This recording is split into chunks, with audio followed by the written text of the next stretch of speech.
Hi guys, my name is Mayana. Welcome to MyoCore, and today I'm going to be doing my June wrap up. So in the month of June, I read a total of 9 books, which seems to be my usual as of late.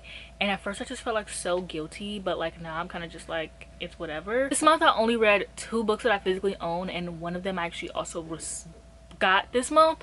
So like I technically only read like 1 book that like is like a backlist book of mine, but that's fine. At least I read like 2 physical books. But like my wrap up is gonna be quick, and then I like actually start talking, and then I'm talking for like 20 minutes somehow. So I don't know.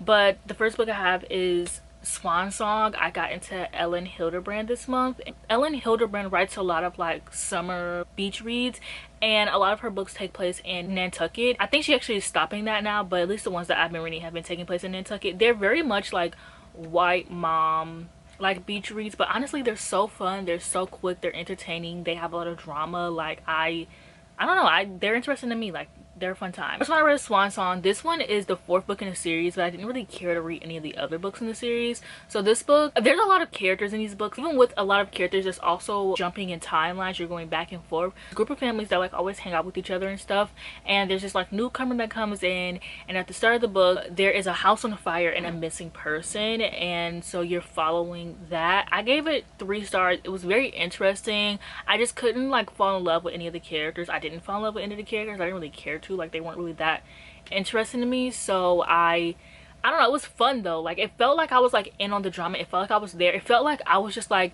sitting on the beach by these people, like reading my book while like eavesdropping on their book, like eavesdropping on their drama, you know. Like it was just like really easy to keep up with and stuff like that. But like character wise I didn't care. And then I also read another Ellen Hilderbrand, and this is Natural Selection, because if you have Amazon Prime you can read books through that. Like there's Kindle Unlimited, but there's also Amazon Prime. So this was an Amazon Prime book. It's only 30 pages. I gave it 3.5 out of 5 stars. This is about this girl who is going on a cruise with her boyfriend until her boyfriend gets a call, and he has to go take care of like one of his kids because her boyfriend is older than her and he is recently married. And so you end up spending the like 30 pages of her like on this vacation. It was like a plot twist, which like is suspected actually. So it's like, it's not, I didn't really consider it a plot twist because I actually kind of thought that that was what was happening, but whatever.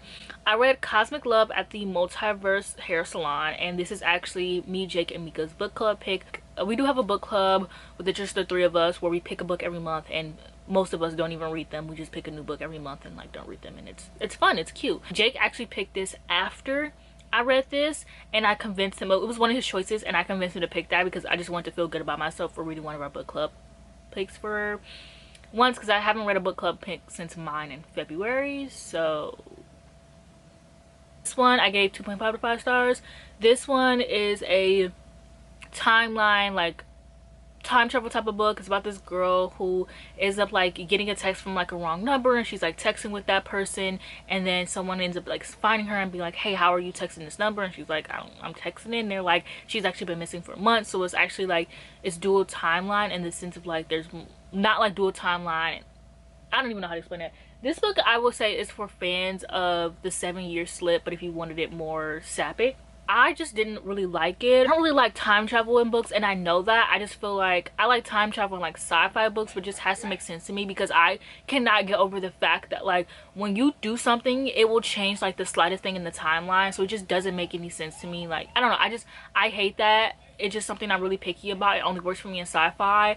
I thought that I would like this because it sounded really good, so it wasn't like I'm gonna hate this plotline, I'm gonna go into this book knowing I'm gonna hate it. Like it was more so just like I really wanted to like it. I thought I was gonna like it, so I just went into it, and I didn't like it, and I didn't hate it either. It's 2.5 stars. Like 2.5 is average for me. Like it just wasn't a favorite. Like, you know, the author does this weird thing in the book where she says the characters by like their full name, and like it's like to remind the audience of like what their name is, and it like made me feel like she thought we were stupid, because it was like Theresa May went and got Theresa May a sandwich, and then Theresa May sat down on the couch, and Theresa May grabbed the remote and turned on the TV. So Theresa, it's like I know what the character, you told me what her name is, I know what her name is, you know. So it's just like I don't know, I felt like you like thought we were stupid or something. Like I don't know. The Summer War, which this was an arc, because I am very behind on my net galleys, and then I keep getting more net galleys, and then I keep getting more behind on my net galleys, and then I keep, it's a vicious cycle that's probably never gonna end, because I like requesting things. It's fun. This one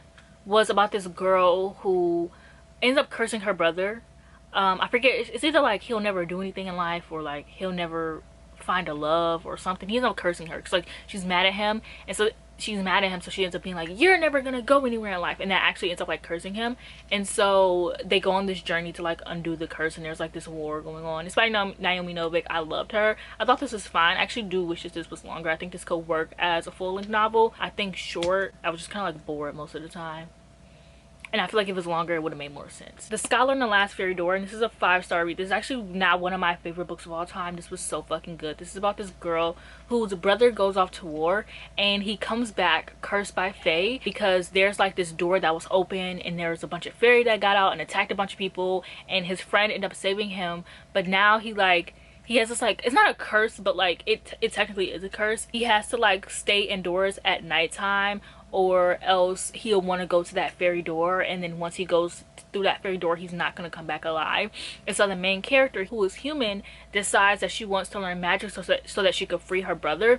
So she ends up going to this school and that does magic. She teaches herself magic, and she ends up going to this school where there's this thing called the family, and that's everyone who already has been born into magic. They already know each other. It's like a secret society or like a hierarchy type of thing. And so she ends up becoming friends with one of the guys who's in the family, and then she ends up becoming friends with like their friend group, and she starts this like tight-knit friend group, and they are all obsessed with trying to open a fairy door, which they shouldn't do. And it's just so good. Like it's dark academia to its core, dark academia and fairies. Like this is such a perfect read. I keep saying this, but the only thing that could have made this book more perfect is if the main character was black. Like honestly, this literally could have been like, if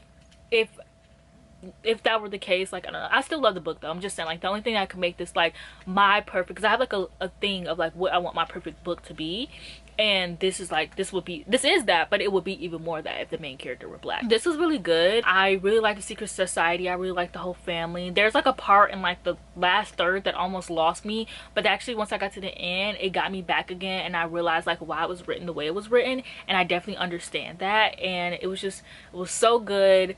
It kept me on my toes. This reminded me of The Secret History and If We Were Villains, and it also reminded me of The Magicians, like one of my favorite TV shows of all time. I don't really love the books, but I love the TV shows. One of my favorite TV shows of all time. Like it literally reminds me of The Magicians and Secret History. Like it's just so perfect. This was just such a great read. Like if you're a dark academia fan, if you love fairies, like why are you not reading this? So then I read Ankle Snatcher by Grady Hendrix, and I read this to my boyfriend because I wanted to read it on the 13th, but we never got around to it. But I still ended up reading it to him because I read to him sometimes before bed. And this one is about this guy. I actually can't explain too much because it's only 30 pages, but Ankle Snatcher, like think about how like when you were, it's like the boogeyman, like how when you were a kid you would like jump out of bed and like hurry up and turn the light on, or like your feet couldn't touch like the edge of the bed because if it did, like you feel like something was gonna snatch you. This is that, but if it was actually true. I thought it was great. I gave it 4 stars. I love Grady Hendrix. Like this was amazing. I then read Better Than the Movies, which I gave 2.5 out of 5 stars. I enjoyed this when I first was starting it. I wanted to give this a try because I do like reading YA contemporaries in the summertime. It's so much fun to me, and this one was really popular. People are always talking about it. I never got around to it, so I decided to like just give it a try, and I think the writing is good. It's just like I couldn't get over the fact that the main character is a liar. Like I genuinely couldn't get over that. Like I don't know, it really pissed me off. Like she would lie about the dumbest things all the time. She would lie to like people please, and it's like it just really irritated me. I also thought the romance was like okay. Like it was cute. Like I could see why, if you're like in high school, I could see why you like this. Like I would recommend this to people in high school. I would recommend this.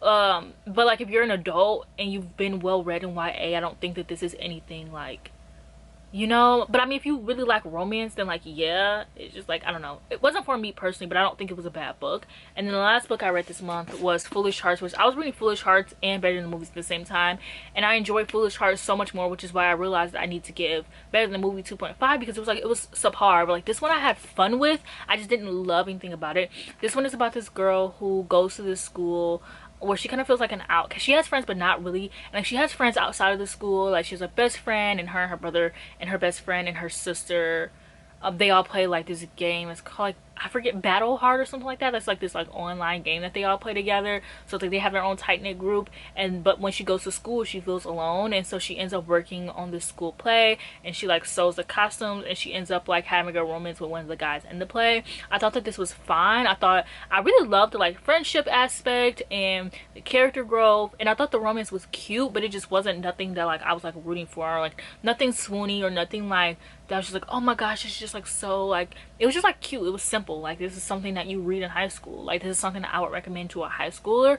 But like I think because I'm already so well read in YA that like this just did nothing for me, and that's fine. I still like it. I still enjoy it. I don't know if I'm going to continue reading Emma Mills. I did say in my vlog that I would continue, but I started looking up her other books and they all just kind of feel the same. Like nothing like, when I read a romance I want something swoony. I want something where I'm just like, you know, and it's just like these books just like don't give that, and that's okay. But yeah, I feel like I had an okay reading month. It wasn't like exceptional, but it wasn't like terrible either. I just want to, yeah, I'm almost at 100 books. I mean, I already reached my reading goal for this year, so if I don't, like, if I end up like not reading a lot for the rest of the year, like I'm not gonna feel bad about it because I've already reached my reading goal. But if I do, then like that's fine. That's it for this video. Don't forget to like, comment, and subscribe, and I'll see you guys in the next one.